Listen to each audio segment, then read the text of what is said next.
Hi, everybody. My name's Jason. I'm Caden. I'm Eli. I'm Jaden. And we are the Yahuwah and the Torah channel. And we thank you guys very, very much for being a part of us. We thank you very much for listening in to our little readings that we do. And we are your family. If you guys will accept us, we are glad to take you guys in as our family. And we, again, appreciate all our brothers and sisters out there. We are the family that believes, based upon what Scripture says, from Genesis all the way to the end of Revelations, that everything in the Bible is pertinent to us today. Especially the first 5 books of the Bible, and especially the Besorah, the good news, Matthew, Mark, Luke, and John. And between these 9 books is the road to salvation. Without any other books, it doesn't matter. You don't need any other books in Scriptures to do it. But you do need the 9. You need the first 5 books as your guidebook for life, because that tells us everything that we are supposed to do to get to this kingdom to come. And if we are nailing the laws, statutes, and commandments to the tree, or nailing it to the cross, or not caring about it, and living a life like demons live, then there's not going to be a second Exodus. There's not going to be anything other than what Messiah Yahushua said, which is departing from him because you are Torahless. So this is what we are trying to do, is we're trying to convince anyone who will listen that the Torah is for all people. We're trying to convince anybody who will listen that the guidebook for life is right before us. And you're not going to be convinced by anybody on YouTube or Odyssey or Rumble or anything like that. You're only going to be convinced when you actually pick up the book and you start reading it for yourself. And what we have told people, if you've never read the Scriptures from the front of the book to the end of the book, now's the time. Pick it up. Let's start reading it. And this is where you will find the heart, mind, and soul of our Creator. And there's nowhere else. You have to find it in His writings, in His Word, in the ways that He has spoken to us, and the ways that He wants us to live. Good morning, gentlemen. How you guys doing? Good. How's life out in the middle of a jungle? Good. Everyone good? Yeah. Any jungle stories? Any crazy madness?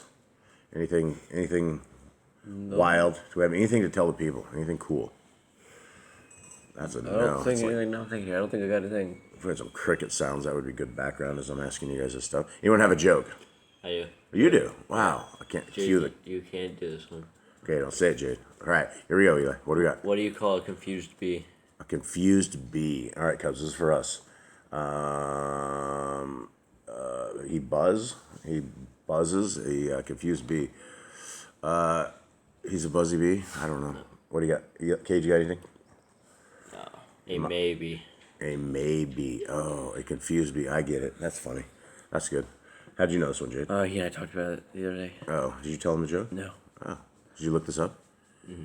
Oh, nice. All right, well, that's it. Thank you there very much, Eli. I appreciate that. Guys, this is Yah Scriptures. I'm always going to plug this, even though we are struggling right now on the printing side of it. We are rocking and rolling. We are going to find the absolute very best printers that we are able to find. Right now, it's $64. We're getting all these new quotes in there. I have no idea if it's going to go up. It will not go down. But $64 if you guys want to get your order in right now. We are going to honor everybody that ordered at the original prices, everything. So if you guys have an order in and you guys have ordered to this point and you guys have kept it in here, regardless if the Bible ends up costing us $100, you're going to get it for that same price. And so the price for you guys, for everybody who pre-orders at the 64 will not change. Boss Clan is going to get books out. We will not fail this. It's taking us some time. It's taking us longer than we thought. We had it wrapped up, but it is we're learning some lessons in the world of printing. So this is on its way. In the meantime, you guys, if you guys can download anything on any device, this is where you can find it right here. This is on yahscriptures.com. The same version that we're printing off. The 2 top downloads are the same book we're printing off. It is the regular 66 at the top, and it is also the entire Apocrypha. There's also the eSword module, version 1.04. It is already, many people use the eSword module. Many people love it. Lots of people live on it, and so we were real impressed when we found out people were really using this a lot. And so there it is. If you guys want any books right now, they are available. These ones are available on Amazon right now, and we've had a few of these. 100% of all revenues go into the Brothers and Sisters in Chains ministry that we are doing, where we are attempting to get these scriptures into prisons en masse for free, so that our brothers and sisters have the restored name of our Creator available to them. Okay, gentlemen, give me a breakdown of where we're at. We are in SHEMU'EL. It's chapter 11. What has happened to get us to this point? Well, after Moses, we had Joshua. Then we had a lot of judges. People kept sinning, going astray, and then they're in captivity against the Philistines. At the end of the book of Judges, we go into Samuel. We have a woman named Hannah. She cries Yahuwah for a child. Yahuwah gives her a child. She dedicates him to Yahuwah, and he is raised under a priest named Eli. Eli has 2 sons that are fully grown, that are evil. They keep doing wicked things and doing evil against people. They end up getting cursed, and they all 3 of them die because Eli didn't punish his children. Shemuel is now older. He is leading the people. He's basically kind of like a king. And then the people see that Shemuel's sons, they are grown and they are doing evil, so they know that they aren't going to lead them like Shemuel, so they beg for a king. And Shemuel doesn't want to give them a king, that's going against Yah, but Yah doesn't want to give them a king. And they anoint the first king of Israel, King Saul. King Shaul. King Shaul was heads and feet above anyone else. Real tall guy. Kind of excuse me. Sorry, folks. Still dealing with the tail end of this cold. Common, average cold. So we are... King Saul was like Prince Charming, right? He was like this probably a really good looking dude, head and feet above everyone else, and he was what people would follow. Okay, so here we are, 11, and I didn't read this, so if I make a lot of mistakes, my apologies. It's been a wild morning. Okay, and Nakash, the Ammonite, came up and camped against Yabesh Gilead, and all the men of Yabesh said to Nakash, "Make a covenant with us, and we shall serve you." Then Nakash, the Ammonite, answered them, "For this I make a covenant with you, that I dig out all your right eyes, and I shall bring reproach on all Yisrael." Wow, that's a good deal, huh? That sounds like a smoking deal right there, huh? Okay, so it doesn't sound like this dude wants to do any kind of deal with these dudes. And the elders of Yabesh said to him, "Leave us alone for 7 days, so that we send messengers to all the borders of Yisrael. And then, if there is no one to save us, we shall come out to you." And the messengers came to Gibeah and Shaul and spoke the words in the hearing of the people. And all the people lifted their voices and wept. All right, anybody want to go hang out with Yabesh? No, this is bad deist. It's Nekash. Actually, the elders of Nebesh. Okay, so they camped against Yabesh Gilead. Yabesh is this town, right? And Nakash is the bad dude. Yeah, Nakash is the crazy dude that wants to dig their eyes out. He wants to dig out all their right eyes. Yeah, that's a crazy thing to say. Well, this is interesting. The people are actually leaving this as an option, right? So we know we're gonna lose our right eye, but hey, let's go talk about this. This dude, if we want to hang with this dude, he just wants to dig out our right eye. That's cool. I wonder how long Saul was king before he had to go out against this dude. I don't know. Okay, 5.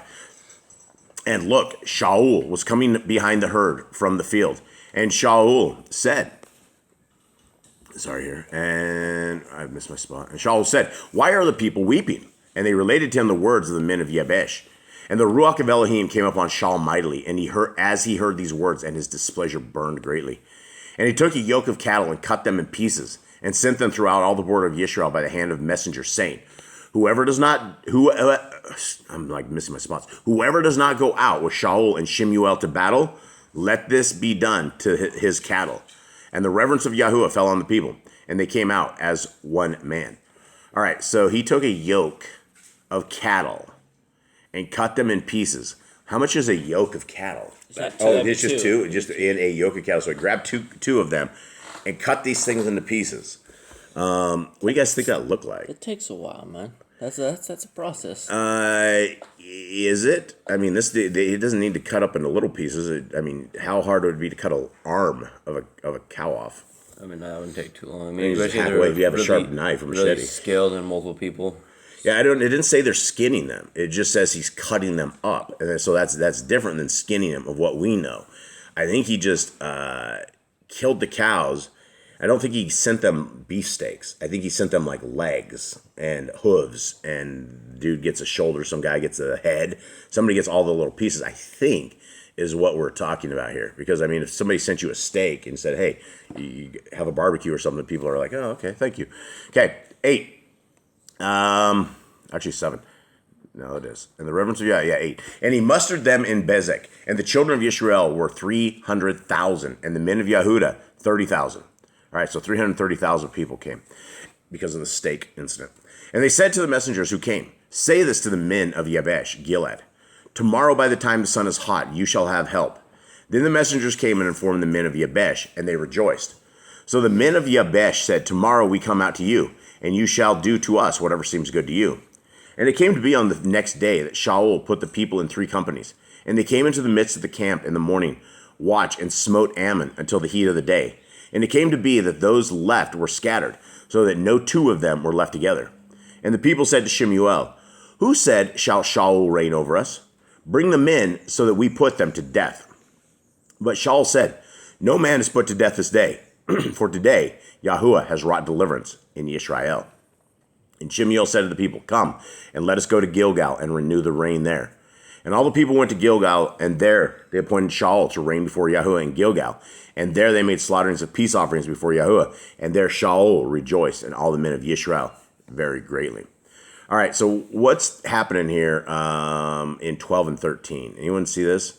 And the people said to Shemu'el, and I guess this is only for Jade, because nobody else has scriptures. I don't feel like they would. Did they go to the war? Didn't talk about like going to war with this dude. And the people said to Shemu'el, who said, shall Shaul reign over us?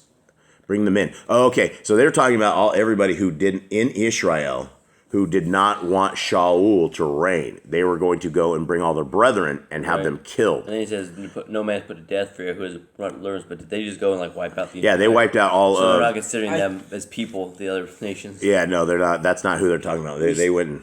We see like a very kind side of Shaul that we don't see for very long, but it's a very... Dude, he just went and killed the whole... I know, but like people. to his own people, he's not like a ruthless ruler. He's not evil. He's not like prideful. Dude, like Saul was famous, man. People loved Saul was forever. a good dude for a while. Yeah, he was. He was a good dude for a long while. He's just power corrupting people over time. And I guess, that's the lesson that all of us can take, is that we can fall into grace and favor of our Creator, but you can also fall completely out of it, and to the point where you became the storyline of something that's not good. So, all right, gentlemen, anyone else have anything? I don't think so. I think that's all for today. All right. Well, everybody, we thank you guys very, very much. We hope that you guys have a wonderful day, and we will talk to you, Yah willing, tomorrow. Much love. All right. Shalom.